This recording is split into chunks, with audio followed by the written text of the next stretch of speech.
చంద్రబాబు దళారిలా మారి సెటిల్మెంట్లు చేస్తున్నారని ఆరోపించారు వైసీపీ ఎమ్మెల్యే రోజా. కాజుల కళ్యాణ్, ప్యాకేజ్ కళ్యాణ్ కూడా ప్రజా సమస్యల పట్ల చిత్తశుద్ధి లేదని వ్యాఖ్యానించారామె. ప్రజల ప్రాణాలతో చెలగాటమాడుతున్న ఆక్వా ఫుడ్ ఫ్యాక్టరీలపై చర్యలు తీసుకోవాలని డిమాండ్ చేశారు రోజా. మొన్న 10 మంది చనిపోతే బస్సు యాక్సిడెంట్లో వెళ్ళడు, నిన్న 5 మంది చనిపోతే వెళ్ళడు. అలాగే అగ్రిగోల్డ్లో 107 మంది చనిపోతే పట్టించుకోడు. అవన్నీ చిన్న చిన్న విషయాలు.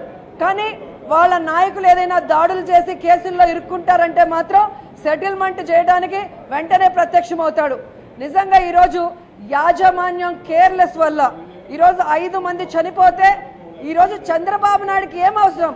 ఆ యాజమాన్యం మీద చర్యలు చేపట్టకుండా దళారిలాగా వ్యవహరించి ఈరోజు ప్రజల ప్రాణాలకి ఖరీదు కట్టి ఆ సమస్యని క్లోజ్ చేయాలనుకుంటున్నాడు. కానీ ఆ సమస్య మళ్ళీ పునరావృతం కాకూడదని ఎందుకు ఆలోచించడం లేదు?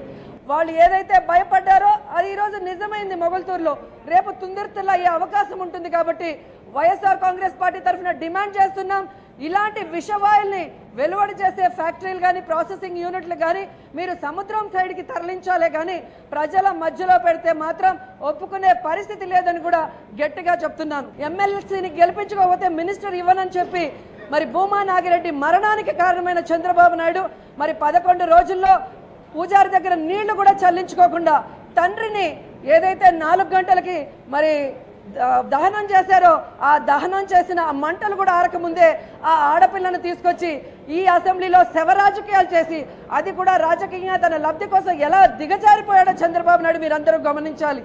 ఈరోజు రాష్ట్ర సమస్యలు ఏవి కూడా పట్టించుకోకుండా ఏ సమస్య మీదైనా జగన్మోహన్ రెడ్డి గారు పోరాడితే ఆ సమస్య తీవ్రత దాలుస్తుందంటే మరి కాసుల